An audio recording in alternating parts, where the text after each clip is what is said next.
book of Leviticus. We know you've been avoiding it because it's weird. So let's fix that. Now remember, the story of the Bible began with humans in God's presence, but they were banished because of their rebellion. However, God wants to be in relationship with us, so he chooses one family that he will use to restore the world back into his presence. And so God's presence comes to dwell in a tent right in the middle of Israel. And that's great. But it creates a problem because it's so intense that Moses can't go in, and other priests who enter inappropriately, they die. Well, wait, if God's presence is good, how is it all of a sudden dangerous for people? So think of it this way. God's presence is like the sun. It's pure power and goodness. And when something mortal and corruptible gets close to such pure power, it's destroyed. And so the word holiness is used in Leviticus to describe God's pure and powerful presence, which, like the sun, is both good and dangerous. So the point of Leviticus is to show how corrupt Israelites can live near God's goodness without being destroyed.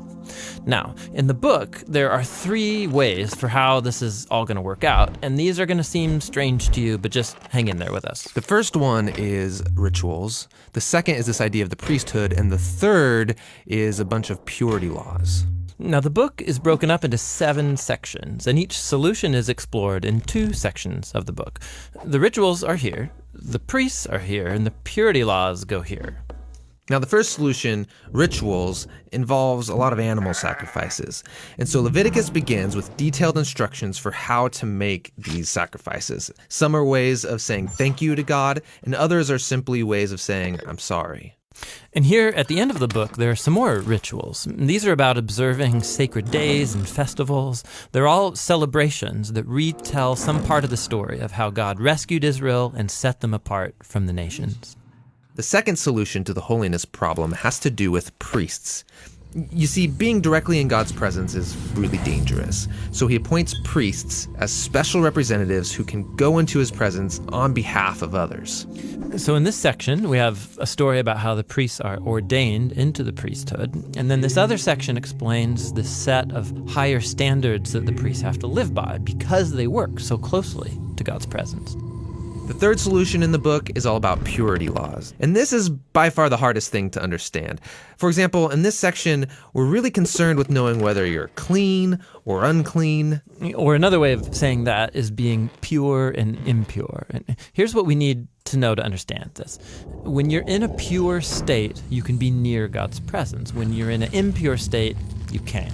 And so it was really important for Israelites to know what state they're in at any given moment. So the first thing we have is a list of pure and impure animals. Yeah, this list of animals is divided up by where they live. So on the land, in the sea, in the air. And the text is just not clear about why certain animals are impure or why touching or eating them makes you impure. What is clear, however, is that avoiding these creatures will set Israel apart, and it will remind them that God's own holiness should affect every part of their lives, including what they eat.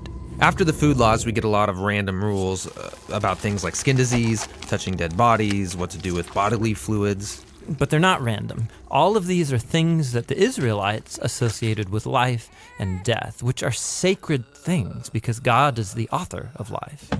Okay, but simply coming into contact with these things makes you impure? They do, but we have to keep in mind that it's not wrong or sinful to be ritually impure. You just wait a few days, take a bath, offer sacrifice, and you're pure again. What is inappropriate is entering into God's presence when you're in an impure state.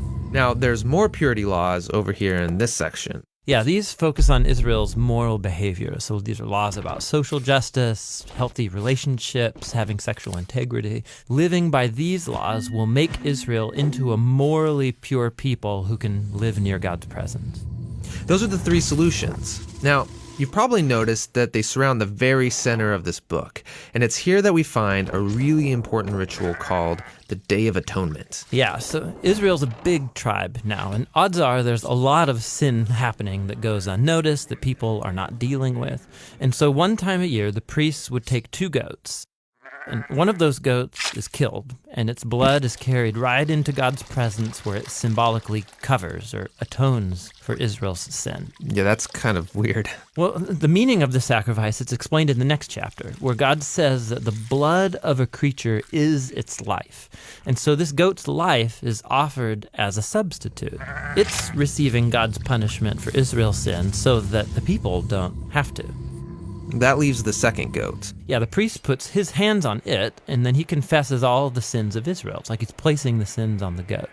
And then that goat gets cast out forever into the wilderness. It's called the scapegoat. Yeah, I've heard that word before. Yeah, it's this very powerful image of how God is graciously removing Israel's sin.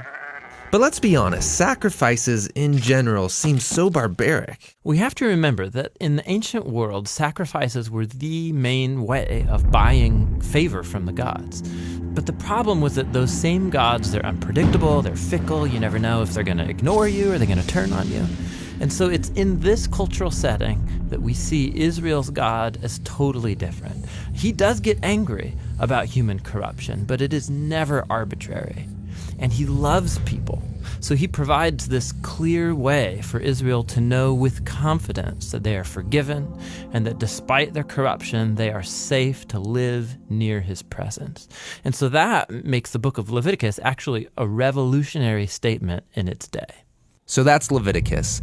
But Israel's still at Mount Sinai in the middle of the wilderness. They need a place to live. Yes, the land God promised to Abraham. And so the journey to that land is what the next book of the Bible is all about.